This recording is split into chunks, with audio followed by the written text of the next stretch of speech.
Relief, finally, after almost 3 months of waiting. I got the sticker. Don't have to buy permits anymore. Man, permits were eating my butt. I was thinking about putting a straight pipe up, like going from the 5-inch to like a 7 or 8 inch. That way it resonates a little bit. I don't think I'm going to. I think I'm just gonna leave the muffler on. So I took it off right at the muffler so I could fix the flex pipe. And yeah, this thing's obnoxiously loud. So I think I'm just gonna stick with the muffler. I'm sure I'll hit the jakes here in just a minute.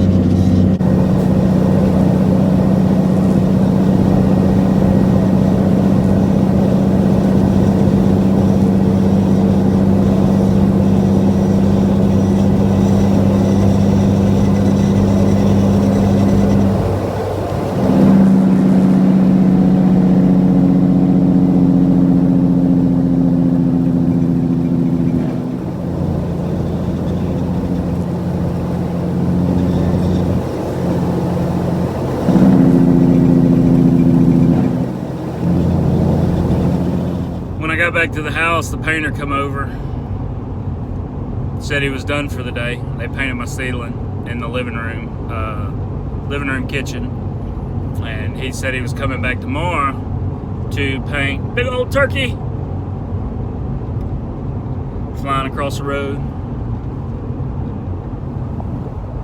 Big old Jake. Anyway, they're coming back tomorrow to do the walls in the living room and kitchen. We made a last minute change. Decided to go 2 different colors. But anyway, he said he was done for the day. He'd be back tomorrow.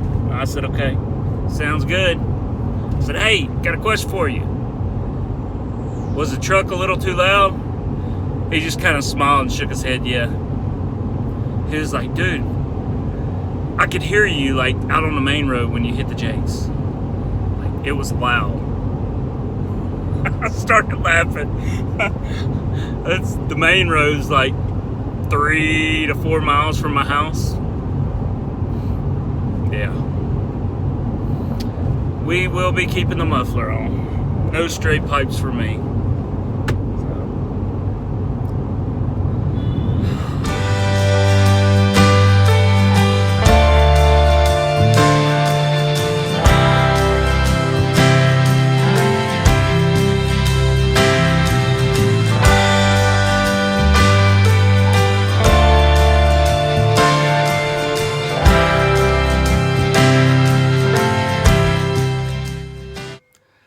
Good morning. Just wanted to give y'all an update on what's going on. I have it posted this week, I think, so show y'all what all I've been up to. So we have pulled the valve train out.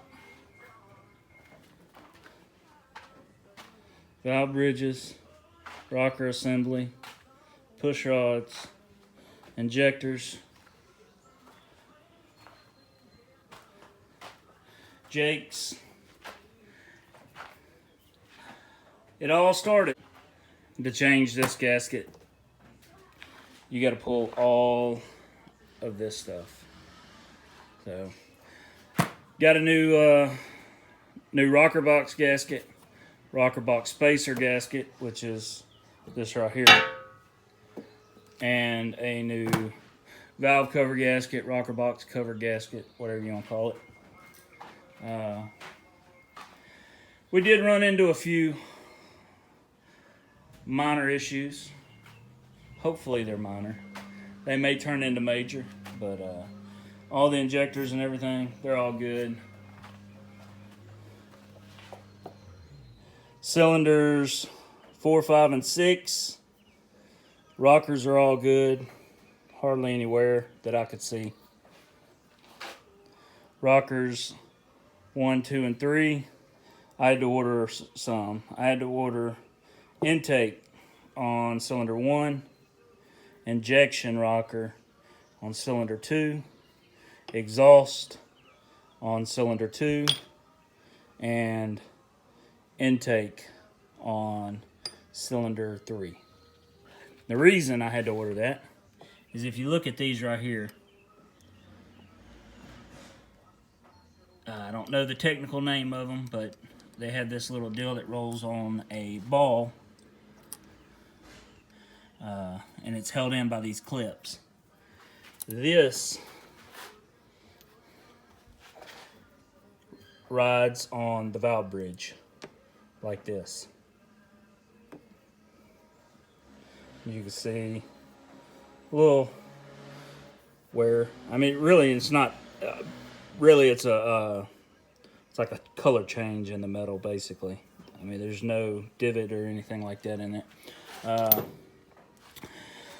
But if you look, like I said, on this right here, that's the way it's supposed to look. Now, here's the intake on number 3. The clip and this piece is missing.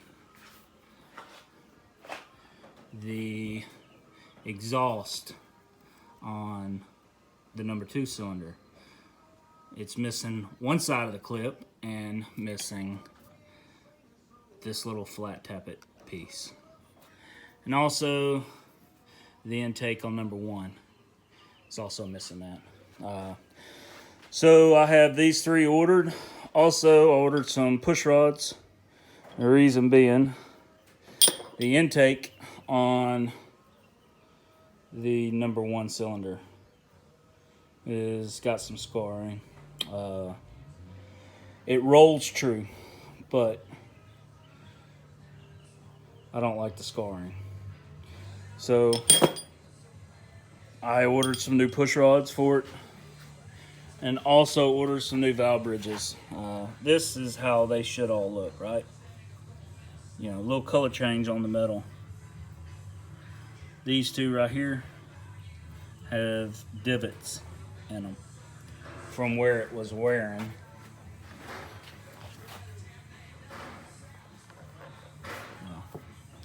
From where it was wearing on this little ball.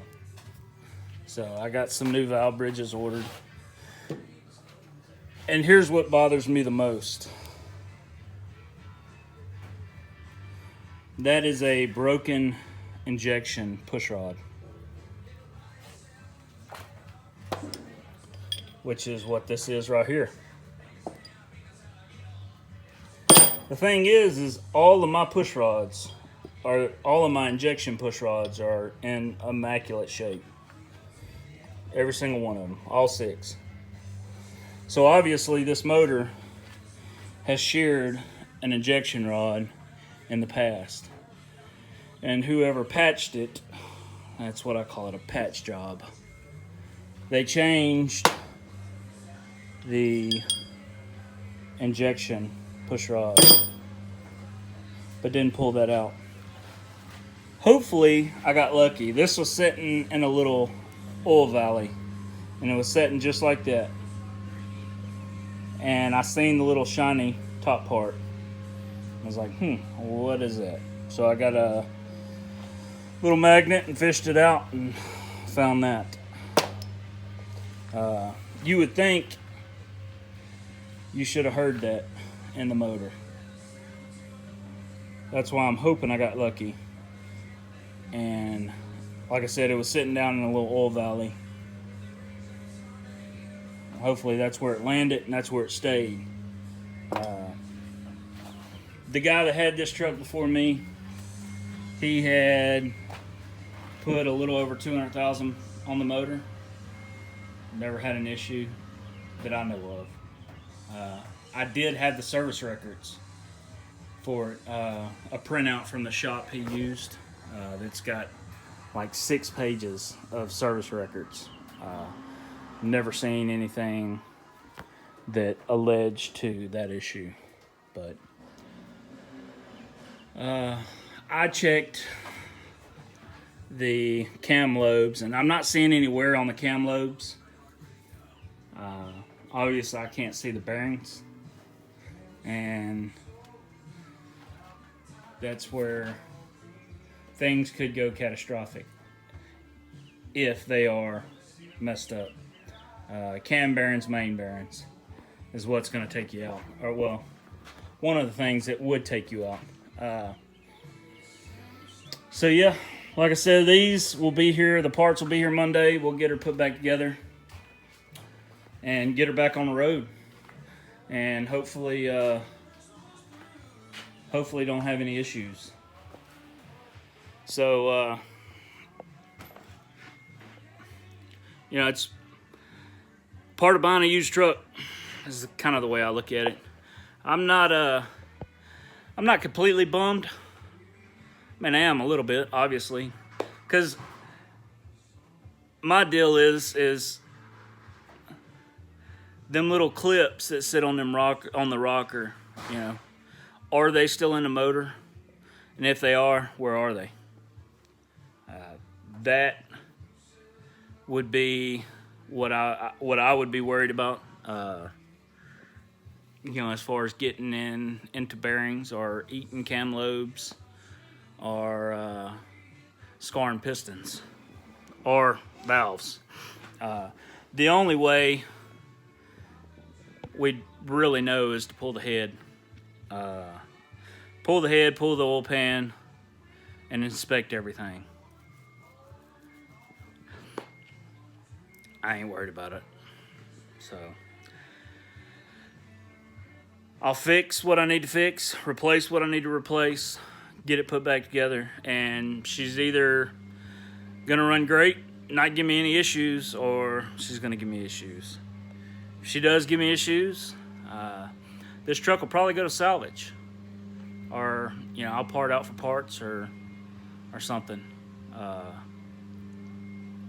The truck's not worth, in my opinion, it's not worth doing an end frame on the motor. If I was to blow it or anything like that, to me, being a single axle, this truck probably has a market value, I'm guessing around 5, 6, maybe 7. With this video that I'm posting, it's got a market value of 0 now. But no, so parts on an end frame would probably run me anywhere, just the parts alone, 10 to 12,000 on this motor. So like I said, to me, it's not worth it. So if anything happens to this, I will probably be going to a twin screw.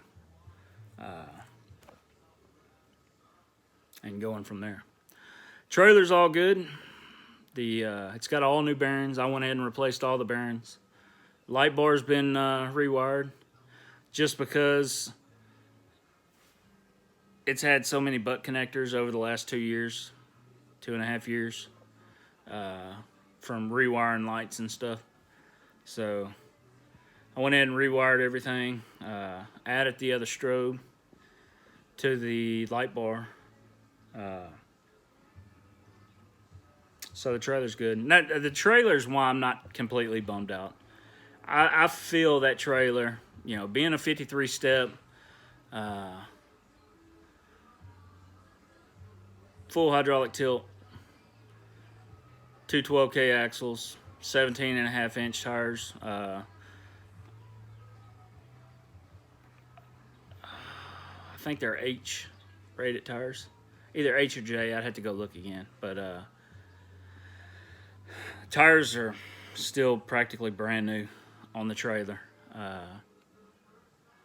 Disc brakes, 17 5-inch. So I still feel like there's a lot of value in that trailer. So I could run that with a twin screw. I'm still making, you know, even being limited at the weight that trailer can carry compared to a true 53 step or 48 flat, 53 flat, whatever. I'm still making what they're making. My last week out was 10,150. Week before that was 85.50 or 87.50. I have it all. I've done all the numbers on it and everything, and I was planning on doing a video on that, but I've been so busy, just piddling around on the truck. I haven't got to it.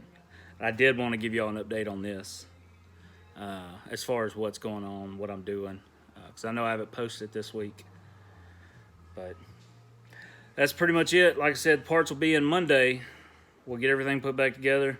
I should be on the road middle of next week, end of next week, or I might take next week off and start the following. I don't know yet. We'll have to see. I changed the brakes, put new piggybacks on it, got the flex pipe fixed on the exhaust, so that's good. Put a new leveling valve on it, suspension leveling valve on it, because it was leaking out a little bit. I will be changing, I've already changed the fuel filter and the fuel water separator filter. Be changing the oil filter and the coolant filter. I'm going to go ahead and flush the coolant, and then as soon as I get back on the road, I'm going to stop by TA, go ahead and do a transmission fluid change and filter change, and stay like this. No, I ain't too worried about it. Like I said, if anything happens, I'll just buy another truck, and we'll go from there. Like I said, I will step up to a 53.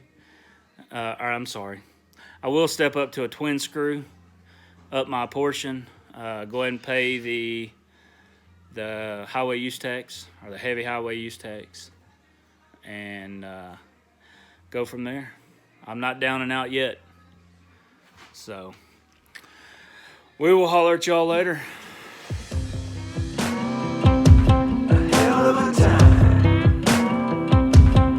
I go straight from the bank, gassing up the tank, cranking up the radio, playing old Hank. It ain't that long